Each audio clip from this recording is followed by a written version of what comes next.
conta de Davi daquele dia em diante. Primeiro eu aprendo duas coisas.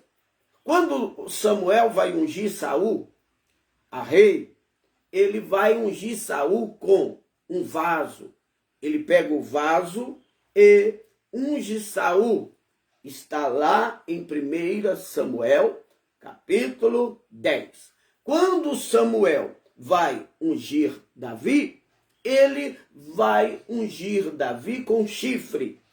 Claro que dentro do vaso tem azeite e dentro do chifre tem azeite. A diferença não está no azeite que foi derramado sobre a cabeça de Saul e sobre a cabeça de Davi. A diferença está nos recipientes, porque os recipientes vai simbolizar o reinado de cada um deles. O reinado de Saul é simbolizado pelo vaso que foi derramado o azeite na sua cabeça. O reinado de Davi é simbolizado pelo chifre que foi derramado o azeite na sua cabeça. Por quê? Porque o vaso que foi derramado sobre a cabeça de Saul, ele era de barro, e o barro se quebra. O barro é frágil. Se o barro cair, ele quebra. E isso é uma simbologia, uma tipologia do reinado de Saul, que se quebrou, que foi frágil, que não suportou a pressão, que não suportou os ventos, que não suportou a posição. Saul não suportou a pressão, a posição, a responsabilidade, a autoridade. Ele não suportou a pressão do reino. E como o vaso que guardou o azeite que foi derramado sobre a sua cabeça, ele se quebrou. Porém, quando Deus vai mandar Samuel ungir a Davi, ele não leva o vaso que quebra, ele leva o chifre. E o chifre é símbolo de força, chifre é símbolo de poder, e o chifre não quebra, o chifre é forte, o chifre é indestrutível. Se ele cair, ele não quebra. E aquilo ali é um símbolo também do reinado de Davi, que é um reinado eterno. Deus faz uma aliança com Davi em 2 Samuel, capítulo 7, que o reino dele não terá fim. O reino dele não terá fim, porque o reino dele começa nele, ali. Quando Samuel unge ele na presença dos seus irmãos, o reino dele começa, mas o reino dele não terá fim, porque o reino começa em Davi, mas o reino vai passar. É como aquela corrida do bastão que vai passando de um para outro até chegar no último. E o último aqui é Jesus. E Jesus, ele é a conclusão do reino de Davi. É por isso que é representado pelo chifre, porque o chifre não quebra, assim como o reino de Cristo é um reino indestrutível, é um reino inquebrável, é um reino forte, aleluia, é um reino eterno, é um reino poderoso. O reino de Cristo, aleluia, não passará por ninguém. Agora Cristo reina na terra, mas Cristo não reina no mundo, no sistema. Cristo reina no coração dos seus escolhidos. Cristo reina no coração dos teus servos. Cristo reina dentro da sua igreja, que é luz do mundo. A sua igreja, que é sal da terra. Mas um dia, Cristo não vai reinar somente na igreja. Cristo vai reinar com a igreja na terra e no mundo. Esse reino, ele não terá fim. Este reino não terá fim. Aleluia. Isaías 9, versículo 6, diz assim, 6 e 7. Porque para nós um menino nos nasceu, para nós um filho foi dado, e o governo estará sobre o seu ombro, e o seu nome será chamado Maravilhoso, Conselheiro, Deus Forte, Pai da eternidade e Príncipe da paz. Está falando do reino de Jesus, do governo de Jesus. E aí no 7 disse: o aumento do seu governo e paz não haverá fim sobre o trono de Davi e sobre o seu reino, para comandá-lo e estabelecê-lo com julgamento e justiça de agora em diante para sempre. O zelo do Senhor dos Exércitos realizará isso. Aleluia. Glória a Deus. Aqui está falando do reino de Cristo em conexão com o reino de Davi. É por isso que Davi, ele vive a graça no tempo da lei. Davi, ele vive a graça no tempo da lei. E a Bíblia diz: e o Espírito veio e se apossou, tomou conta dele, tomou ele para si. O Espírito de Deus falou: Davi, agora, a partir de agora, quem vai te controlar sou eu. A Bíblia, quando a Bíblia fala o Espírito de Deus se apossou, a Bíblia está dizendo assim: o Espírito de Deus controlou, o Espírito de Deus tomou de conta, porque o Espírito da graça, quando nós estamos em Deus e o Espírito de Deus está em nós, nós não nos mandamos, nós não fazemos o que queremos, não fazemos a nossa vontade, não fazemos o nosso desejo, não vamos para onde queremos, não falamos o que queremos, não ouvimos o que queremos, não vemos o que queremos, não pensamos o que queremos, mas é o Espírito que controla a nossa vida, é o Espírito que fala por nós, aleluia, é o Espírito que determina a nossa vida, é o Espírito que sabe o que comer, o que falar, o que ver, aonde ir, aonde não ir, é o Espírito que manda, aleluia. Quem tem o Espírito Santo é controlado por ele. O Espírito não vem sobre a minha vida para ser submetido à minha vontade,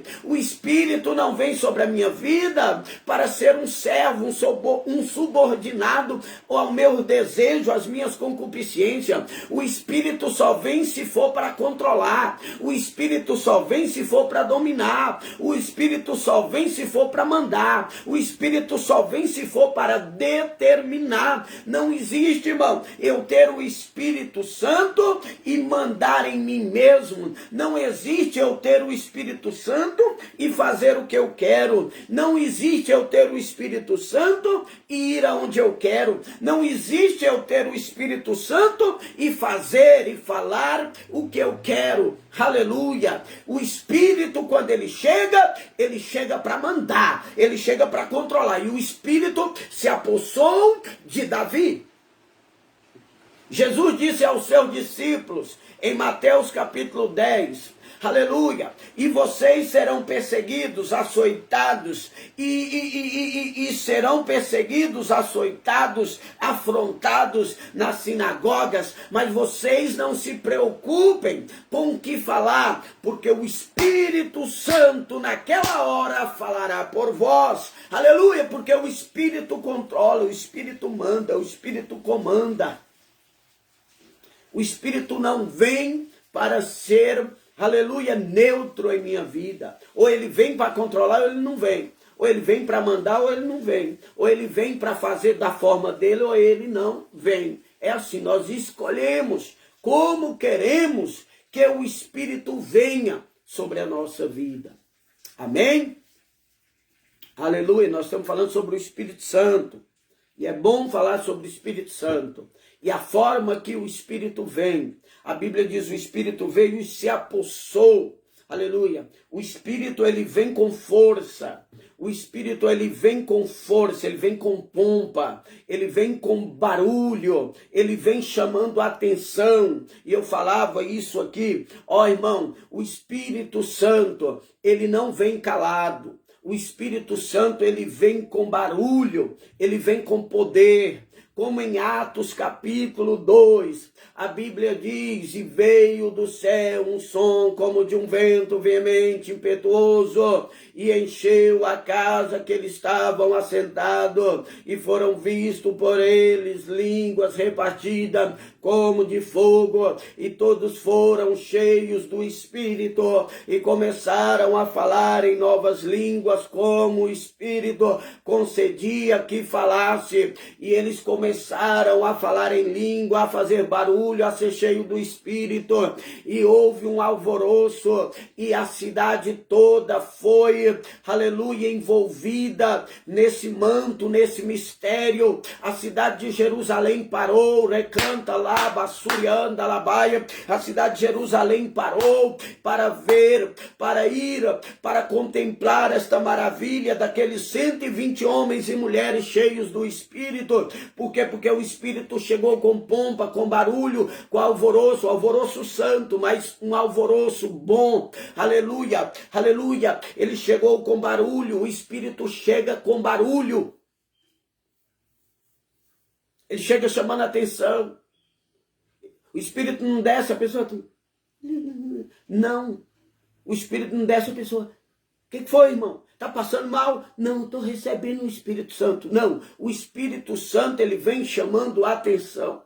Uma pessoa que é batizada com o Espírito, ela sofre na sua carne uma temperatura aquecida, uma temperatura acima dos 90 graus, ela recebe uma temperatura de fogo. Então não tem como você ficar parado quando o fogo aquece dentro de você.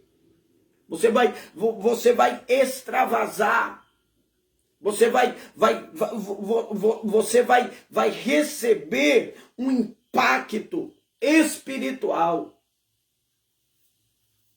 Porém, o Espírito Santo, ele chega com barulho, ele chega com alvoroço. Olha lá em Ezequiel capítulo 37, e profetizei como ele me deu ordem. E houve um reboliço, e houve um barulho, e eu clamei, vento sopra dos 4 cantos sobre esses ossos, e levanta o vale. E o vento soprou do norte, do sul, do leste e oeste, e houve um alvoroço, e houve um reboliço, e os ossos se juntaram a cada osso. Depois veio o nervo, depois veio a carne, depois veio a pele, depois veio o pelo, e o Espírito então levantou eles.